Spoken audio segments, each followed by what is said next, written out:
നല്ലൊരു ഇത് പോയല്ലോ, മിസ്സായല്ലോന്ന്. അതൊന്ന് പറയണേ.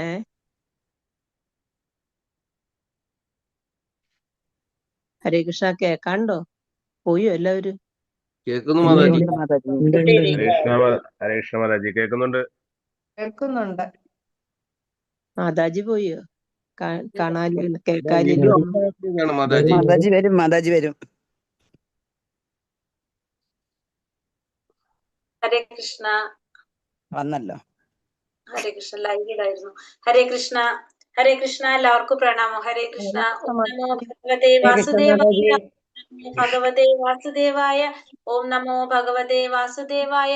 ഓം അജ്ഞാനതിമിരാന്തസ്യ ജ്ഞാനാഞ്ജനാശലാകയ ചക്ഷുരുന്മീലിതം യേന തസ്മൈ ശ്രീഗുരവേ നമഃ. നമോ വിഷ്ണുപാദായ കൃഷ്ണപ്രേഷ്ഠായ ഭൂതലേ ശ്രീമതേ ഭക്തിവേദാന്ത സ്വാമിനിധി നാമിനേ. നമസ്തേ സാരസ്വതേ ദേവേ ഗൗരവാണി പ്രചാരിണേ നിർവിശേഷ ശൂന്യവാദി പാശ്ചാത്യദേശധാരിണേ. ജയ ശ്രീ കൃഷ്ണ ചൈതന്യ പ്രഭു നിത്യാനന്ദ ശ്രീ അദ്വൈത ഗദാധര ശ്രീവാസാദി ഗൗര ഭക്തവൃന്ദ. ഹരേ കൃഷ്ണ കൃഷ്ണ കൃഷ്ണ ഹരേ ഹരേ, ഹരേ രാമ രാമ രാമ ഹരേ ഹരേ. ഹരേ കൃഷ്ണ. ശ്രീ ശ്രീ രാധാ ഗോവിന്ദ ടെമ്പിൾ ഇസ്കോൺ മാംഗ്ലൂരിന്റെ ഉപദേശാമൃതം ക്ലാസ്സിലേക്ക് എല്ലാവർക്കും സ്വാഗതം. ഹരേ കൃഷ്ണ, എല്ലാവർക്കും പ്രണാമം. ഹരേ കൃഷ്ണ മാതാജി, പ്രണാമം. ഹരേ കൃഷ്ണ, എല്ലാവർക്കും പ്രണാമം. അപ്പൊ നമ്മളിന്ന് ലാസ്റ്റ് ഉപദേശം 11ാമത്തെ ഉപദേശത്തിലെത്തി നിൽക്കാണെന്ന്. ഉപദേശാമൃതം. ഹരേ കൃഷ്ണ. അപ്പൊ നമ്മളിന്ന് 11ാമത്തെ ഉപദേശത്തിന് മുന്നേ ആദ്യത്തെ 10 ജസ്റ്റ് ഒന്ന് പറഞ്ഞിട്ട് 11ാമത്തിലേക്ക് കടക്കാം. അത് കഴിഞ്ഞിട്ട് ക്ലാസ് കഴിഞ്ഞിട്ട് നമുക്കൊന്ന് പറയാം. അപ്പൊ നമ്മൾ ആദ്യത്തെ 10 ഉപദേശം പഠിക്കാൻ എളുപ്പത്തിന് നമ്മൾ ഗ്രൂപ്പ് ആക്കിയിട്ടുണ്ട് അല്ലെ. നമ്മള് 1, 2, 3 ആദ്യത്തെ ഗ്രൂപ്പ്, 4, 5, 6 രണ്ടാമത്തെ ഗ്രൂപ്പ്, 7, 8, 3, 9, 10, 11 അങ്ങനെ 4 ഗ്രൂപ്പ് ആക്കിയിട്ട് നമ്മൾ പഠിക്കുകയാണ്. അത് പഠിക്കാൻ എളുപ്പത്തിനാണ്, അല്ലാതെ അങ്ങനെയൊന്നും നമ്മളെ ബുക്കിലൊന്നും പറഞ്ഞിട്ടൊന്നും ഇല്ല. അത് നിങ്ങൾക്ക് സൗകര്യത്തിന് വേണ്ടിയിട്ട് എനിക്ക് തോന്നിയ രീതിയിൽ ഞാൻ പറഞ്ഞു തന്നതാട്ടോ അത്. അപ്പൊ അത് ഫസ്റ്റത്തെ 3 എണ്ണത്തില് നമ്മൾ പറഞ്ഞു. ഒന്നാമത്തത് ഒരു ഗുരുവിന് വേണ്ട യോഗ്യതകളാണ് ഒന്നാമത്തെ ശ്ലോകത്തിൽ നമ്മൾ കണ്ടത്. നമ്മൾ ഓൾറെഡി പറഞ്ഞു, ഇത് രൂപഗോസ്വാമി ജീവഗോസ്വാമിക്ക് അയച്ച 11 ഉപദേശങ്ങളായിട്ടുള്ള അയച്ച കത്തുകളാണ് അമൃതായിട്ട് നമുക്ക് കിട്ടിയിരിക്കുന്നത്. അപ്പൊ അതില് ഒന്നാമത്തെ ഉപദേശം അല്ലെങ്കിൽ ഒന്നാമത്തെ ശ്ലോകത്തിൽ പറഞ്ഞിരിക്കുന്നത് ഒരു ഗുരുവിന് വേണ്ട യോഗ്യതകളാണ് നമ്മൾ ഒന്നാമത്തിൽ കണ്ടത്. അത് ഏതൊക്കെയാണ്? വാചോ വേഗം, വാക്ക്, മനസ്സ്, ക്രോധം, ജിഹ്വ, ഉത്തരം, ഉപസ്ഥം. ഈ 6 ഇന്ദ്രിയങ്ങളെ നിയന്ത്രിക്കാൻ സാധിക്കുന്നവൻ ധീരനാണ്. അവന് ഈ ഭൂമിയെ മുഴുവൻ ശിഷ്യപ്പെടുത്താനായിട്ട് സാധിക്കും. അതാണ് ഒന്നാമത്തെ ഉപദേശം നമ്മൾ കണ്ടത്. രണ്ടാമത്തെ ഉപദേശത്തിൽ നമ്മൾ പറഞ്ഞു ഭക്തിയെ നശിപ്പിക്കുന്ന 6 കാര്യങ്ങളാണ് രണ്ടാമത്തെ ഉപദേശത്തിൽ കണ്ടത് അല്ലെ. ഏതൊക്കെയാണ്? അത്യാഹാര പ്രയാസശ്ച, പ്രജൽപ നിയമാഗ്രഹ, ജനസംഘശ്ച ലൗല്യം ച, ഷഡ്ഭിർ ഭക്തിർ വിനശ്യതി. അതായത് അത്യാഹാരം, അമിതമായ ആഹാരം, പിന്നെ കഠിനാധ്വാനം, പിന്നെന്താണ്? പ്രജൽപ്പം, അനാവശ്യ സംസാരം, പിന്നെ നിയമങ്ങൾ പാലിക്കാതിരിക്കുക, യമനിയമങ്ങളിലുള്ള ആസക്തി, പിന്നെന്താണ്? അത്യാഹാര പ്രയാസശ്ച, പ്രജൽപ നിയമ, ജനസംഘം, ഭൗതിക ജനങ്ങളുമായിട്ടുള്ള കൂട്ടുകെട്ട്, പിന്നെ തീവ്രമായിട്ടുള്ള ആഗ്രഹങ്ങൾ.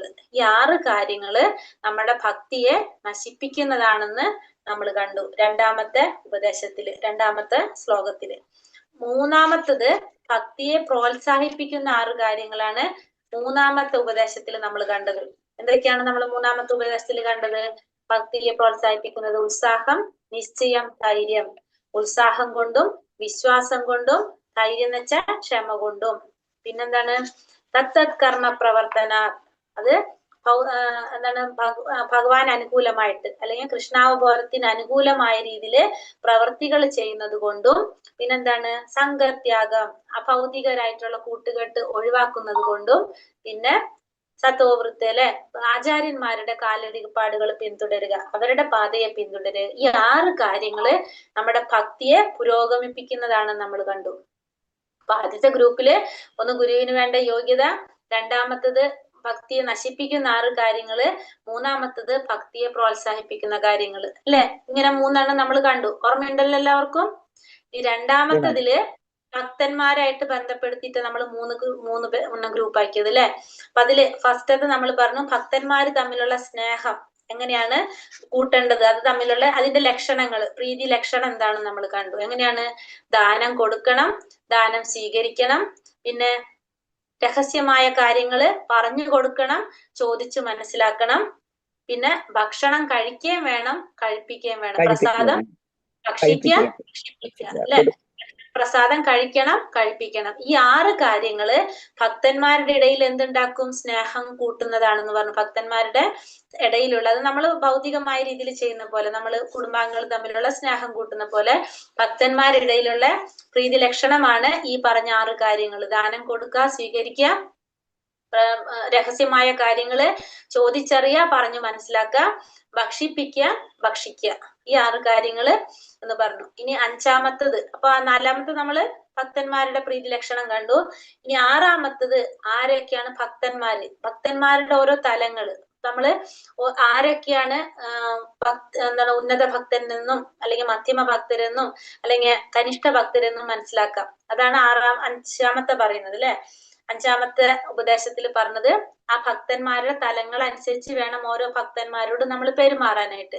അപ്പൊ നമ്മൾ അതിൽ പറഞ്ഞു, ഭഗവാന്റെ നാമം ജപിക്കുന്നവര്, കൃഷ്ണ എന്ന നാമം ഉച്ചരിക്കുന്നവരാരായാലും അവരെ നമ്മള് മനസ്സുകൊണ്ട് ആദരിക്കണം എന്ന് പറഞ്ഞു, അല്ലെ? 5ാമത്തിൽ പറഞ്ഞത് ഓരോ ഭക്തന്മാരെ സമീപിക്കേണ്ടത് എങ്ങനെയാണെന്നാണ് നമ്മൾ അതിൽ പറഞ്ഞത്. അപ്പൊ ഭഗവാന്റെ നാമം കൃഷ്ണ എന്ന് ഉച്ചരിച്ചു കഴിഞ്ഞാൽ അവനെ നമ്മള് മനസ്സുകൊണ്ട് ആദരിക്കണം. ആരാണോ ഗുരുവിൽ നിന്ന് ദീക്ഷ സ്വീകരിച്ച് ഭഗവാന്റെ നാമം ഭജിച്ചു കൊണ്ടിരിക്കുന്നത് അവരെ നമ്മള് പ്രണാമം ചെയ്തുകൊണ്ട് ആദരിക്കണം എന്ന് പറഞ്ഞു. 3ാമത്തത് പിന്നെന്താണ്? ദീക്ഷ സ്വീകരിച്ചവനായിരിക്കും. അടുത്ത 3ാമത്തെ കാറ്റഗറിയിൽ എന്താ പറഞ്ഞത്? ഭഗവാൻ ശുദ്ധ ഹൃദയത്തോട് കൂടിയ, മറ്റുള്ളവരുടെ നിന്ദ്യമായ രീതിയിൽ മറ്റുള്ളവരെ കുറിച്ച് ചിന്തിക്കാത്ത, എപ്പോഴും ഭക്തിയുടെ സേവനം മാത്രം ചെയ്തുകൊണ്ടിരിക്കുന്ന ഭക്തനെ നമ്മള് സേവനം ചെയ്തുകൊണ്ട് ആദരിക്കണം എന്ന് പറഞ്ഞു. അപ്പൊ 3 തരത്തിൽ നമ്മൾ പറഞ്ഞു ഭക്തന്മാരോടുള്ള സമീപനം. 1, കൃഷ്ണ എന്ന നാമം ഉച്ചരിക്കുന്നവനെ മനസ്സുകൊണ്ട് ആദരിക്കണം. 2ാമത്തത് ഭക്തിയുടെ സേവനം ചെയ്യുന്ന, അതായത് ഭഗവാന്റെ നാമം ഭജിച്ച് ദീക്ഷ സ്വീകരിച്ച് ഭഗവാന്റെ നാമം ഭജിച്ചു കൊണ്ടിരിക്കുന്നവനെ എന്ത് ചെയ്യണം? പ്രണാമം ചെയ്തുകൊണ്ട് ആദരിക്കണം. പിന്നെ ശുദ്ധ ഭക്തന്മാര്, അതായത് മറ്റുള്ളവരെ നിന്ദിക്കാത്ത ശുദ്ധ ഹൃദയത്തോട് കൂടിയ ഭക്തിയുടെ സേവനം ചെയ്തുകൊണ്ടിരിക്കുന്ന ആ ഭക്തനെ നമ്മള് സേവനം ചെയ്തുകൊണ്ട് ആദരിക്കണം എന്ന് 5ാമത്തെ ഉപദേശത്തിൽ അല്ലെങ്കിൽ 5ാമത്തെ ശ്ലോകത്തില് നമ്മൾ കണ്ടു. ഇനി 6ാമത്തിൽ നമ്മൾ എന്താ പറഞ്ഞത്? ഒരു ഭക്തനെ നമ്മൾ ഒരിക്കലും ശാരീരികമായ രീതിയിൽ, ശാരീരിക ഭാഷ്യത്തില് വിലയിരുത്താൻ പാടില്ല എന്നുള്ളതാണ് 6ാമത്തിൽ പറയുന്നത്. എന്താണ് പറഞ്ഞത്? അതായത് ഒരു ഭക്തൻ ചിലപ്പോ ശാരീരികമായ വൈകല്യങ്ങളുള്ള വ്യക്തിയായിരിക്കാം, താഴ്ന്ന കുലത്തിൽ ജനിച്ചവനായിരിക്കാം, ചിലപ്പോ എന്താണ് താഴ്ന്ന കുലത്തിൽ ജനിച്ച ചില അസുഖങ്ങൾ ഉള്ളവനായിരിക്കാം. ഇതൊന്നും വച്ചിട്ട് നമ്മളൊരു ഭക്തൻ ഒരിക്കലും വിലയിരുത്താനായിട്ട് പാടില്ല. എങ്ങനെയാണോ ഗംഗാനദി മഴ സമയത്തും ചേറും നുരയും കലർന്ന് ഒഴുകുന്നത്, എന്നാലും അതിന്റെ ആ മഹിമ നഷ്ടപ്പെടുന്നില്ല, മഹത്വം നഷ്ടപ്പെടുന്നില്ല. അതേപോലെ തന്നെയാണ് ഒരു ശുദ്ധഭക്തൻ. ശുദ്ധഭക്തൻ ഒരിക്കലും ശാരീരികമായിട്ടുള്ള ഇത്തരം വൈകല്യങ്ങള് ആ വ്യക്തിയുടെ മഹത്വത്തെ നഷ്ടപ്പെടുത്തുന്നില്ല. അതാണ് നമ്മൾ 6ാമത്തെ, അതായത് വൈഷ്ണവ അപരാധം നമ്മള് പാടില്ല എന്നുള്ളതാണ് 6ാമത്തെ ഉപദേശം അല്ലെങ്കിൽ 6ാമത്തെ ശ്ലോകത്തിൽ പറഞ്ഞത്. അപ്പൊ 2ാമത്തത് ഭക്തന്റെ കുറിച്ച് നമ്മൾ പറഞ്ഞു, ഭക്തന്മാരുടെ പ്രീതി ലക്ഷണം കണ്ടു. 5ാമത്തില് ഓരോ ഭക്തന്മാരെ സമീപിക്കേണ്ടത് എങ്ങനെയാണെന്ന് മനസ്സിലായി. 6ാമത്തില് വൈഷ്ണവ അപരാധം പാടില്ല എന്ന് കണ്ടു. 2 സെക്ഷൻ നമ്മൾ ചെയ്തു. ഇനി 3ാമത്തത് 7ഉം 8ഉം. 3ാമത്തെ സെക്ഷനിൽ 7ഉം 8ഉം. 7ാമത്തത് നമ്മൾ എന്താ പറഞ്ഞത്? ഭഗവാന്റെ നാമത്തെ കുറിച്ചാ പറഞ്ഞത്, അല്ലെ? ഭഗവാന്റെ നാമം കൽക്കണ്ടം പോലെ മധുരമുള്ളതാണ് ഭഗവാന്റെ നാമം. പക്ഷെ എന്താണ് അത്?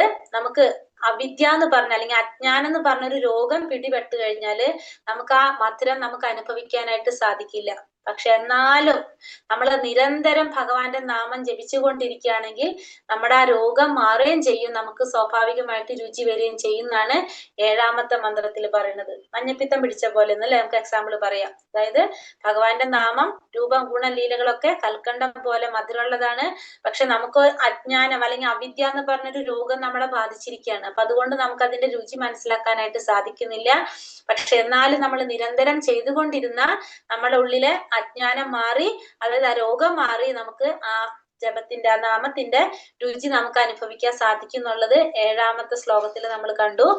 8ാമത്തെ ശ്ലോകത്തിൽ നമ്മള് ഇതിനെ കുറിച്ചാ പറഞ്ഞത്. 7 ശ്ലോകങ്ങളുടെ സംക്ഷിപ്താണിത് 8ാമത്തെ ശ്ലോകം എന്ന് പറഞ്ഞു. അതായത് 24 മണിക്കൂറും നമ്മൾ എന്ത് ചെയ്യണം എന്ന് പറഞ്ഞത്? ഭഗവാന്റെ നാമം, രൂപം, ഗുണം, ലീലകളെല്ലാം കീർത്തിച്ചും ശ്രവിച്ചും കൊണ്ട് നമ്മൾ കഴിഞ്ഞുകൂടണം.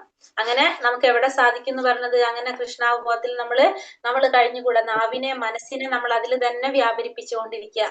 പിന്നെന്താണ്? വ്രജത്തിൽ താമസിക്കുക. ഭക്തന്മാരുടെ ഉപദേശാനുസരണം നമ്മൾ എന്ത് ചെയ്യണം? ഭക്തിയോടെ ഭഗവാനെ സേവിക്കുക. പിന്നെ ഭക്തന്മാരുടെ കാലടിപ്പാടുകൾ പിന്തുടരുക.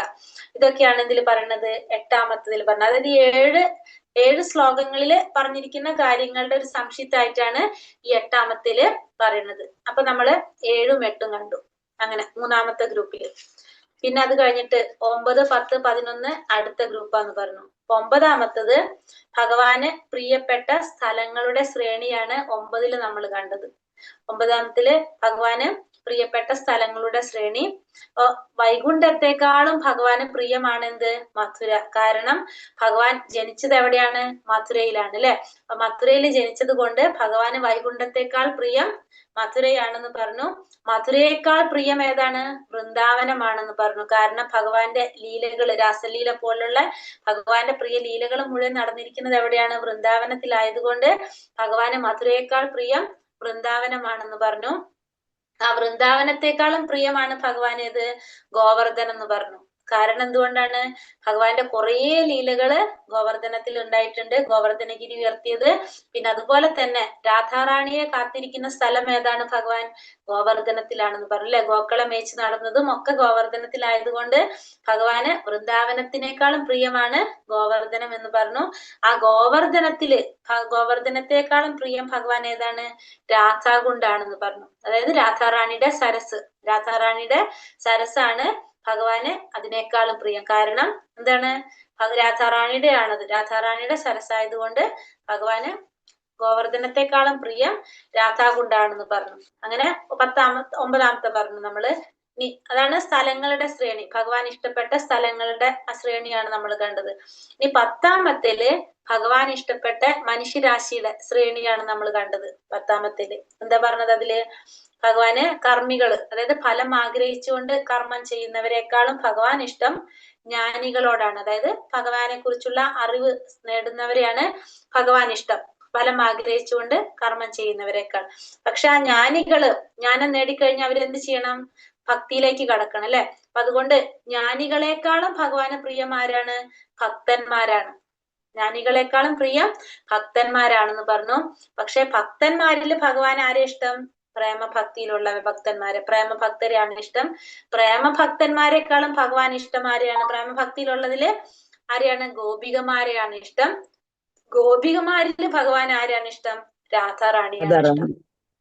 അതാണ് 10ാമത്തിൽ നമ്മൾ പറഞ്ഞപ്പോ ഭഗവാന് ഇഷ്ടപ്പെട്ട മനുഷ്യരാശിയുടെ ശ്രേണി. അപ്പൊ ഭഗവാന് കർമ്മികള്, അതായത് ഫലം ആഗ്രഹിച്ചുകൊണ്ട് കർമ്മം ചെയ്യുന്നവര്, അവരെക്കാളും ഭഗവാൻ ഇഷ്ടം ജ്ഞാനികളെയാണ്. ഭഗവാനെ കുറിച്ചുള്ള ജ്ഞാനം നേടുന്നവരെ. ജ്ഞാനികളെക്കാളും ഭഗവാൻ ഇഷ്ടം ഭക്തന്മാരെയാണ്. കാരണം ഭഗവാനെ ഭജിക്കുന്നവരാണ് ഭക്തന്മാരിൽ ഭഗവാൻ ഇഷ്ടം പ്രേമഭക്തിയോടെ ഭഗവാൻ ആരാധിക്കുന്നവരെയാണ്. പ്രേമഭക്തന്മാരിൽ ഭഗവാൻ ഇഷ്ടം ഗോപികമാരെയാണ്.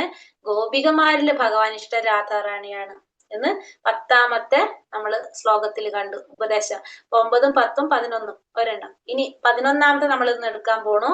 രാധാകുണ്ടിന്റെ പ്രത്യേകതയാണ് 11ൽ പറയുന്നത്. രാധാകുണ്ടിനെ കുറിച്ച് തന്നെയാണ്. അതുകൊണ്ട് വേറെ ക്വസ്റ്റ്യൻ ആൻസർ അതിലില്ല. കാരണം വെച്ചിട്ടുണ്ടെങ്കിൽ 9ാമത്തിൽ നമ്മൾ പറഞ്ഞതിന്റെ കണ്ടിന്യൂവേഷൻ തന്നെയാണ് ഇത് വരുന്നത്. രാധാകുണ്ടിന്റെ പ്രത്യേകതകൾ ഇതുവരെ പറഞ്ഞത് ക്ലിയർ ആയി? എല്ലാവർക്കും മനസ്സിലായോ? ഒന്നുകൂടി ഒന്ന് നോക്കി കഴിഞ്ഞാൽ കിട്ടും നമുക്ക്. ലാസ്റ്റിന് ഹരേ കൃഷ്ണ. മനസ്സിലായി മാതാജി. ഓക്കെ, ഹരേ കൃഷ്ണ. ഇനി 11ാമത്തെ നമുക്ക് നോക്കാം. അത് ഇത് ഏത് കാറ്റഗറിയില? 3ാമത്തെ കാറ്റഗറിയിലെ പെടത്? 8ഉം 9ഉം 4ാമത്തെ. 3ാമത്തേത് 7ഉം 8ഉം മാത്രം. 9, 10, 7, 8, 4ാമത്തെ 9, 10, 11 മാതാജി ചോദിച്ചു കേട്ടില്ലേ? എന്ത്? 4ാമത്തെ 9, 10, 11 ആണോ? അതെ. അതെ. ഒന്ന് മനുഷ്യരാശിയുടെ ശ്രേണി, ഒന്ന് സ്ഥലങ്ങളുടെ ശ്രേണി, പിന്നെ രാധാകുണ്ടിന്റെ പ്രത്യേകത, 3 വരുന്നത്. ഓക്കെ. ഹരേ കൃഷ്ണ. ശ്ലോകം 11. ഹരേ കൃഷ്ണ. ഓം നമോ ഭഗവതേ വാസുദേവായ.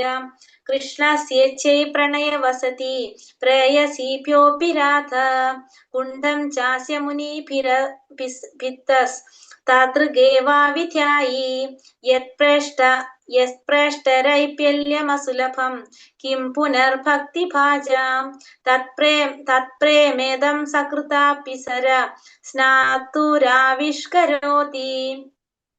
കൃഷ്ണസ്യേച്ഛൈ പ്രണയ വസതി പ്രേയസീഭ്യോऽപി രാധ കുണ്ഠം ചാസ്യ മുനിഭിരപിതസ് താതൃഗേവാവ്യഥായി യത്പ്രേഷ്ടരൈപല്യമസുലഭം കിം പുനർഭക്തിഭാജാം തത്പ്രേമേദം സകൃതാപി സര സ്നാതുരാവിഷ്കരോതി. ഹരേ കൃഷ്ണ. 11 നമുക്ക് നോക്കാം. വ്രജഭൂമിയിൽ വെച്ചിട്ട്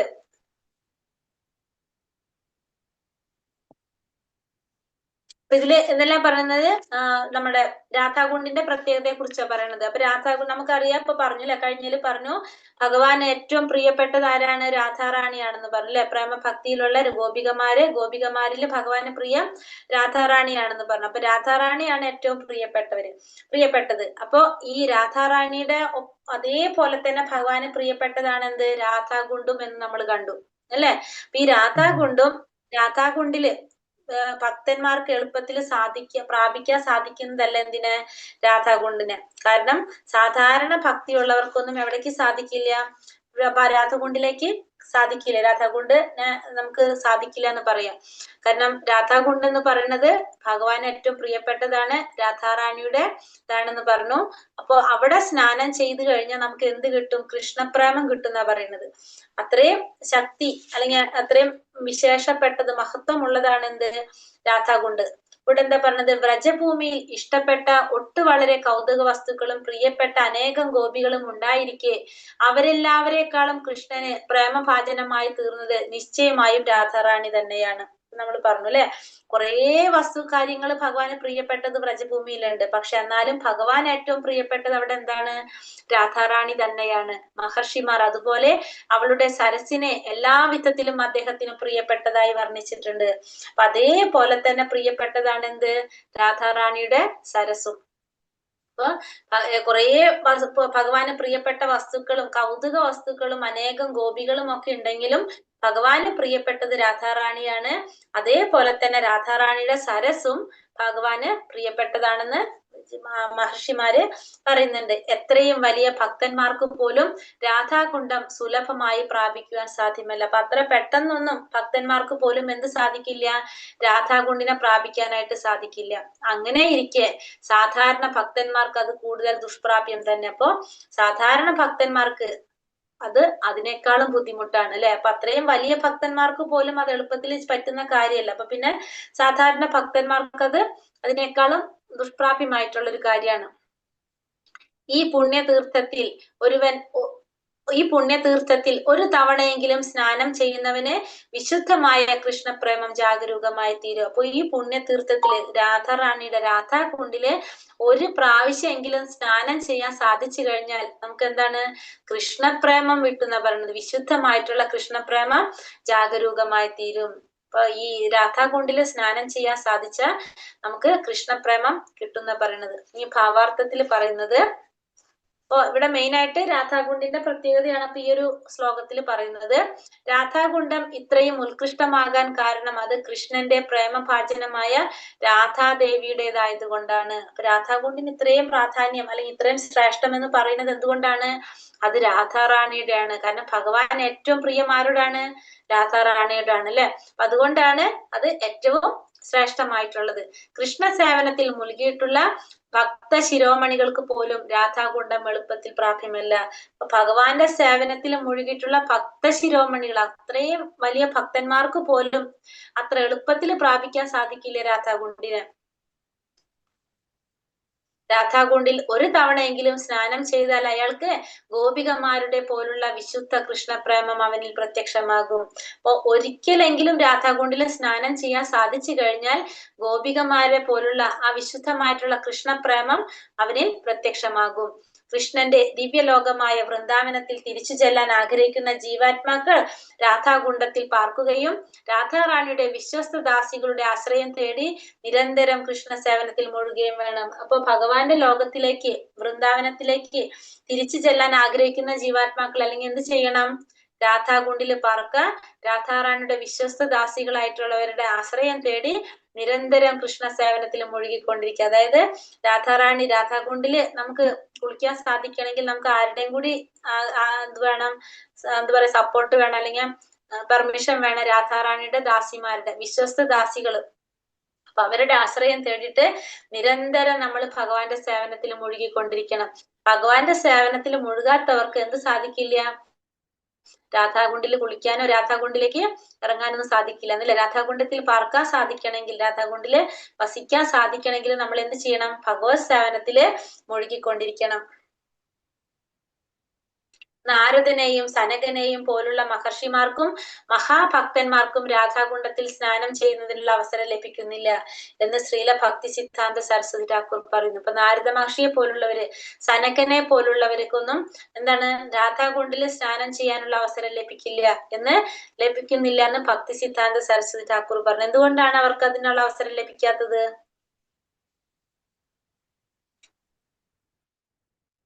അത് ഭൂലോകത്തിലായത് കാരണം, ഭൂമിയിലുള്ള കാരണം. വേറെ എന്തെങ്കിലും ഉത്തരം ഉണ്ടാവോ? എന്തെങ്കിലും ഒന്നും കൂടി പറയാൻ പറ്റുമോ? രാധാകുണ്ടിൽ സ്നാനം ചെയ്ത് നമുക്ക് എങ്ങനത്തെ ഭക്തി കിട്ടുന്ന പറഞ്ഞത്? പ്രേമഭക്തി അല്ലെ.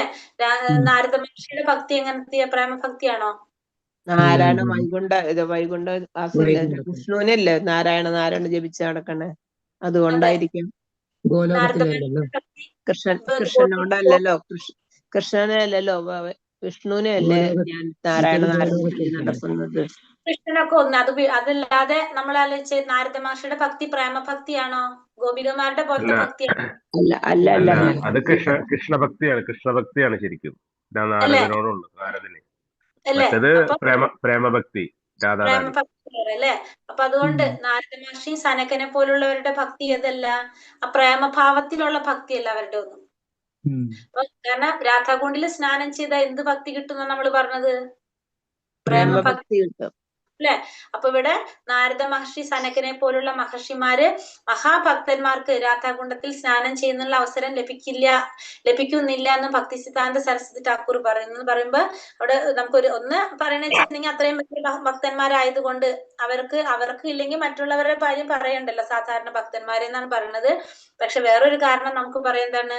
നാരദ മഹർഷി ഇവരൊക്കെ എങ്ങനെയാണ്? പ്രേമഭക്തി അല്ല ഭഗവാനോടുള്ളത് അല്ലെ അവർക്കൊന്നും. അതും അതിനൊരു കാരണം നമുക്ക് പറയാം. രാധാകുണ്ടത്തിലിരുന്ന് ജീവിച്ചിരിക്കുമ്പോൾ എപ്രകാരം ഭാവന ചെയ്തിരുന്നുവോ ശരീരം ഉപേക്ഷിച്ച ശേഷം അപ്രകാരം അയാൾക്ക് രാധാറാണിയെ സേവിക്കാൻ സാധിക്കും. അപ്പൊ ഒരു രാധാകുണ്ടിന്റെ തീരത്തിലിരുന്നിട്ട് എപ്രകാരമാണ് നമ്മൾ ആഗ്രഹിക്കുന്നത്, അല്ലെങ്കിൽ നമ്മൾ ആ ഒരു ഭാവനയിൽ നമ്മൾ കാണുന്നത്, അപ്പൊ ശരീരം ഉപേക്ഷിച്ചു കഴിഞ്ഞാൽ അതേപോലെ രാധാറാണിയെ സേവിക്കാനായിട്ട് ആ വ്യക്തിക്ക് സാധിക്കും. രാധാകുണ്ടക്കരയിൽ നമ്മൾ ആഗ്രഹിക്കുന്നത് നടക്കും. അതാണ് അതിൽ പറഞ്ഞു വരുന്നത്. രാധാകുണ്ടിന്റെ കരയിൽ ഇരുന്നിട്ട് നമ്മൾ എന്താണോ ആഗ്രഹിക്കുന്നത് അത് നമുക്ക് നടക്കുമെന്ന് പറയുന്നത്. രാധാറാണിയുടെ അനുഗ്രഹം കൊണ്ട് നമുക്കത് സാധിക്കും. രാധാറാണിയെ സേവിക്കാനായിട്ട് ആഗ്രഹിക്കുകയാണെങ്കിൽ അത് സാധിക്കുമെന്ന് നമ്മളോട് പറയാണ്. രാധാകുണ്ടത്തിൽ കരയിലുള്ള താമസവും പ്രതിദിന സ്നാനവും ഭഗവത് സേവനത്തിന്റെ പരമകാഷ്ഠയാണ്. അപ്പൊ ഏറ്റവും ടോപ്പാണ് ഹരേ കൃഷ്ണ. ഇതാണ് രാധാകുണ്ടിന്റെ കരയിൽ താമസിക്കുക. പിന്നെ രാധാകുണ്ടില് ഡെയിലി പ്രതിദിനം സ്നാനം ചെയ്യാൻ സാധിക്കുക എന്ന് പറഞ്ഞാല് ഭഗവത് സേവനത്തിന്റെ ഏറ്റവും ശ്രേഷ്ഠമായിട്ടുള്ള പരമകാഷ്ഠയാണ് ആ പറയുന്നത്. രാധാകുണ്ട സേവനം കൊണ്ട് ഗോപികമാരുടെ ശാശ്വതമായ മാർഗനിർദ്ദേശം തേടി ശ്രീമതി രാധാറാണിയുടെ സേവകനാകാനുള്ള അവസരം ലഭിക്കുന്നു. ഇപ്പൊ രാധാകുണ്ടിന്റെ സേവനം കൊണ്ട് ഗോപികമാരുടെ നിർദ്ദേശങ്ങൾ അനുസരിച്ച് എന്തിനുള്ള അവസരം കിട്ടാണ്? നമുക്ക് രാധാറാണിയെ സേവിക്കാനുള്ള അവസരം ലഭിക്കും. രാധാറാണിയെ സേവിക്കാനായിട്ട് ആരും ആഗ്രഹിക്കുന്നതാണ്? ഭഗവാൻ ആഗ്രഹിക്കുകയാണ് അല്ലെ. അപ്പൊ രാധാറാണിയുടെ സേവനം നമ്മൾ ചെയ്തു കഴിഞ്ഞാൽ നമുക്ക് കൂടി നമ്മളെ നമുക്ക് ആരുടെ അനുഗ്രഹം കൂടി ഉണ്ടാവും? ഭഗവാന്റെ അനുഗ്രഹം കൂടി ഉണ്ട് അല്ലെ. ഭഗവാൻ ആരാണ്? ഭഗവാൻ മദനമോഹനനാണ്. രാധാറാണി എന്താണ് പറഞ്ഞത്? മദനമോഹന മോഹിനി എന്ന് പറഞ്ഞ മോഹിനി.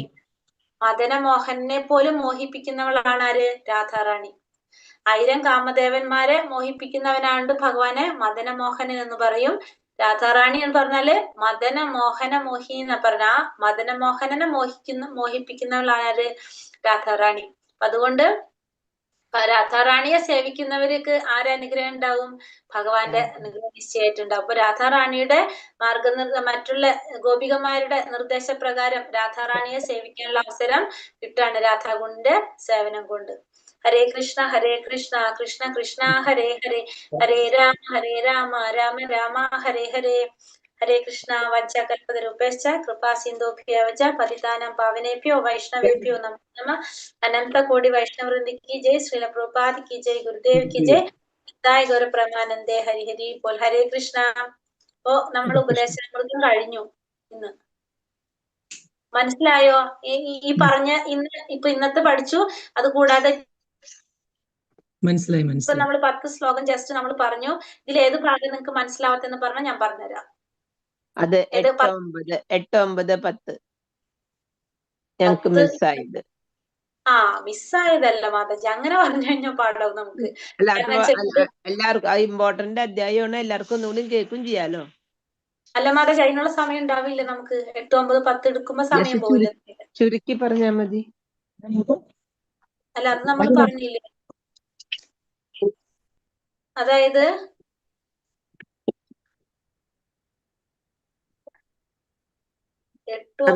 പോയിട്ട് വീഡിയോ കേട്ടാ മതിയല്ല മാതാജി. യൂട്യൂബ് കണ്ടാ മതി. യൂട്യൂബ് കണ്ടാ മതി. യൂട്യൂബിൽ കറക്റ്റ് ആയിട്ട് പറയുന്നുണ്ട്. ആൻസർ എല്ലാം പറയുന്നുണ്ടല്ലോ. Okay okay okay. കാരണം അല്ലാതെ നമുക്ക് അങ്ങനെ പറഞ്ഞു വരുമ്പോ നമ്മളെ തീരില്ല. വെറുതെ കാരണം പറഞ്ഞിട്ട് കാര്യമില്ല. അങ്ങനെ ആ നേരം ഫുള്ള് നമ്മൾ റിവൈസ് ചെയ്ത് പോകുകയാണെങ്കിൽ പിന്നെ നമുക്ക് മനസ്സിലാക്കാൻ പറ്റും. റിവൈസ് ചെയ്യുകയാണെങ്കിൽ. അപ്പൊ നമുക്ക്